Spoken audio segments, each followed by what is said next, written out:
Dan sampai di sini saya jadi malah berpikir terbalik. Jangan-jangan yang pengen banget 3 periode ini Demokrat gitu. Karena ya gimana? Demokrat adalah satu-satunya partai politik yang paling cerewet soal 3 periode ini. Cerewet sendiri gitu. Yang lain nolak semua gitu. PDIP juga nolak, PKS juga nolak gitu. Tapi Demokrat ini nolaknya tuh kebangetan gitu.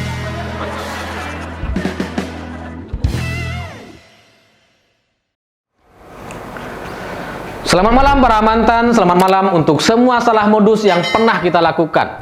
Pernah nggak kita suka sama seseorang tapi kemudian tidak percaya diri untuk berkomunikasi secara langsung? Maka kita menggunakan strategi komunikasi perantara. Kita deketin dulu adiknya. Lalu setelah itu semua orang dibuat bingung. Kita ini sebenarnya mau pacaran sama adiknya atau sama kakaknya? Karena bingung gitu. Nah, posisi Demokrat bagi saya semembingungkan itu.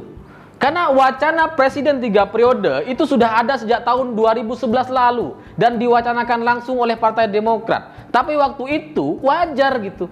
Karena SBY presiden, kemudian Demokrat adalah partai pemenang pemilu, partai penguasa, wajar kalau kemudian mereka membuat wacana atau rencana kemungkinan Pak SBY maju lagi di 2014. Wajar gitu. Tapi sekarang presidennya Pak Jokowi dari PDI Perjuangan, Demokrat tidak ikut mendukung ataupun mengusung. Tapi mereka, Partai Demokrat ini tetap membahas soal wacana presiden 3 periode. Paling ribut sendiri. Ya meskipun sekarang itu posisinya menolak gitu. Itu kan artinya Demokrat yang sekarang itu menolak Demokrat yang dulu. Yang 2011 lalu itu gitu. Jadi kayaknya mereka ini takut sama bayang-bayang mereka sendiri. Tapi bagi saya sudah berlebihan dan lebay. Karena kemudian terbongkar sebuah cerita dari Zulkifli Hasan PAN mengatakan bahwa ada elit Demokrat, inisialnya Syarif Hasan, bertanya kepada Pak Jokowi soal rencana atau wacana presiden 3 periode. Pak Jokowi langsung menjawab, saya tidak setuju dan menyerahkan urusan amandemen ini kepada DPR MPR. Bukankah ini urusan legislatif? Kenapa yang dibahas soal periode presiden lagi? Kenapa gitu? Nah, ya untungnya PAN sudah terlanjur masuk ke dalam koalisi sehingga cerita ini bisa dibongkar secara utuh. Ada kejelasan bahwa Pak Jokowi menolak. Karena bayangkan kalau kemudian cerita ini tidak utuh disampaikan ke publik. Lalu muncul berita untuk wacana presiden 3 periode, Pak Jokowi menyerahkan kepada DPR MPR. Itu kan bisa jadi gorengan macam-macam gitu, nggak konsisten kayaknya gitu. Karena sebelumnya Pak Jokowi sudah dengan jelas, tegas dan lugas, saya menolak, saya tidak setuju, saya tidak mau. Udah berkali-kali gitu. Nah, Syarif Hasan masih bertanya lagi kepada Pak Jokowi, ini tujuannya apa? Apa mau menjebak atau mau menguji Pak Jokowi atau nggak percaya dengan pernyataan-pernyataan Pak Jokowi sebelumnya? Dan ini sudah sangat clear, sangat keras loh. Bahkan Pak Jokowi mengatakan siapapun dari partai politik atau partai relawan ataupun perseorangan yang ingin mendukung presiden 3 periode, ingin mengajukan saya sebagai capres lagi di tahun 2024, itu kemungkinannya cuma tiga kata Pak Jokowi. Pertama, dia cari muka. Kedua, dia ingin mencoreng muka saya. Dan ketiga, dia ingin menjatuhkan saya. Sudah sejelas itu. Beritanya ada di mana-mana. Tapi kenapa Syarif Hasan masih menanyakan kepada Pak Jokowi langsung? Apa urusannya gitu? Apakah Syarif Hasan ini nggak punya kuota untuk baca berita? Sampai nggak tahu berita-berita penting semacam ini gitu.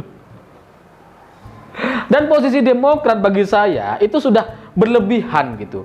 Karena mereka ini sekalipun oposisi selalu berseberangan dengan pemerintah gitu. Tapi sikapnya ini nggak wajar, terlalu berlebihan. PKS yang seburuk-buruknya PKS ya juga menolak soal 3 periode ini gitu. Tapi ya sebatas itu. Tapi kalau Demokrat ini elitnya ini keluar-keluar semua. Mulai dari soal penghitungan ini bisa terjadi, ini kemudian menyakiti masyarakat dan bahkan ada elit Demokrat menagih janji Jokowi untuk menolak presiden 3 periode. Padahal Pak Jokowi sudah nolak. Tapi masih ditagih janjinya. Ini apa-apaan gitu. Itu sama seperti kita punya utang, udah bayar, tapi masih ditagih lagi. Aneh gitu. Dan yang saya nggak habis pikir, tiba-tiba muncul sebuah narasi bahwa Pak SBY berhasil untuk menolak ambisi 3 periode. Ini seolah-olah memposisikan Jokowi seolah-olah mau banget 3 periode. Ini kan gak nyambung gitu. Dan sampai di sini saya jadi malah berpikir terbalik. Jangan-jangan yang pengen banget 3 periode ini Demokrat gitu. Karena ya gimana? Demokrat adalah satu-satunya partai politik yang paling cerewet soal 3 periode ini. Cerewet sendiri gitu. Yang lain nolak semua gitu. PDIP juga nolak, PKS juga nolak gitu. Tapi Demokrat ini nolaknya tuh kebangetan gitu. Apa-apa dibahas. Ya karena kalau melihat posisi Demokrat, ini emang terjepit gitu. Sudah terbukti 2 kali pemilu tanpa Pak SBY sebagai capres, suara partai ini langsung merosot turun jauh gitu. Dari partai pemenang pemilu menjadi partai terbawah kedua di Senayan. Kasihan gitu. Jadi apakah ada strategi untuk memajukan Pak SBY sebagai capres? Menang kalah urusan lain, yang penting maju dulu. Sama kayak Prabowo gitu ya. Maju 2014, maju 2019, kalah nggak apa-apa. Yang penting suara Gerindra naik gitu. Nah, apakah pola yang sama ini juga ingin dilakukan oleh Demokrat sehingga terus membahas soal 3 periode? Pura-pura nolak gitu ya. Atau gimana gitu? Karena nampaknya juga ada keyakinan di kalangan orang-orang Demokrat ini bahwa Demokrat hanya bisa diselamatkan oleh keluarga Yudhoyono. Sehingga wajar kalau kemudian AHY ketika jadi ketum itu hampir tidak ada penolakan. Ya ada dualisme, tapi ya mereka sampai sekarang masih oke-oke aja dengan AHY gitu. Karena mungkin mereka kalau bukan dari keluarga Yudhoyono ini nggak bisa nih. Kayaknya ada keyakinan kayak gitu ya. Karena jangankan AHY, SBY aja ketika jadi ketua umum itu nggak berhasil untuk menyelamatkan Demokrat, kok turun lagi suaranya gitu. Maka dengan maju sebagai capres mungkin itu bisa untuk menaikkan suara Demokrat gitu. Mungkin loh ya. Ya nggak tahu pada akhirnya gimana gitu. Ya strategi ini ya boleh-boleh saja. Cuma kan kalau memang mau seperti itu ya ajukan wacana sendiri. Jangan nyalah-nyalahkan Pak Jokowi seolah-olah Pak Jokowi yang mau gitu. Jangan salah modus kayak orang-orang pacaran. Karena kalau sekarang apa-apa isunya langsung kepada isu 3 periode gitu. Ada PAN koalisi masuk ke dalam pemerintah. Itu langsung dihitung. Oh, ini bisa amandemen. Oh, ini bisa melancarkan usulan 3 periode presiden. Apa-apaan gitu. Ini kan jadi sama kayak kadrun gitu. Semua salah Pak Jokowi.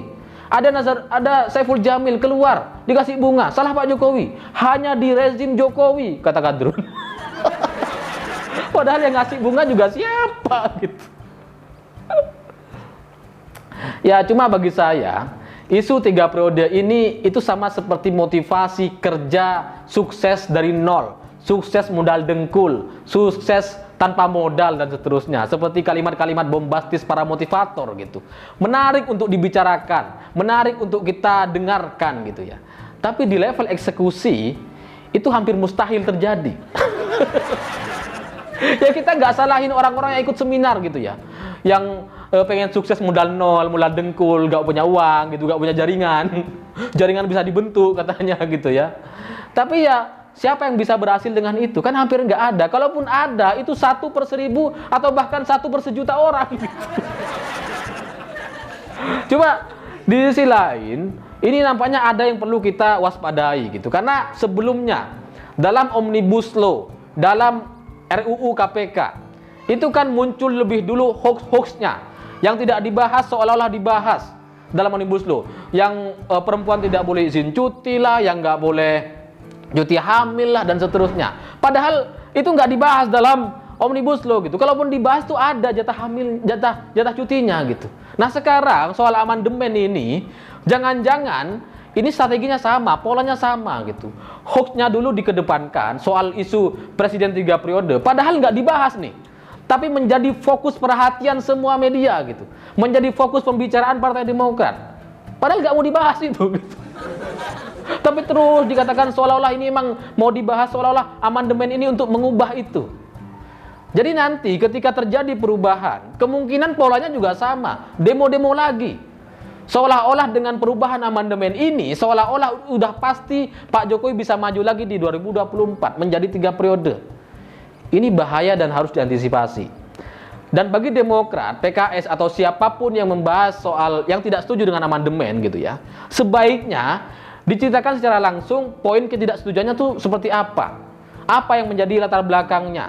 Jangan membahas sesuatu yang tidak dibahas.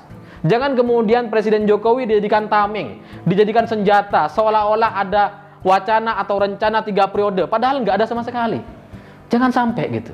Jadi, marilah belajar menjadi orang-orang yang dewasa, yang ksatria. Kalau memang tidak setuju dengan amandemen, silahkan sampaikan secara langsung poin permasalahannya. Jangan melebar kemana-mana, jangan menjadikan orang lain sebagai tameng.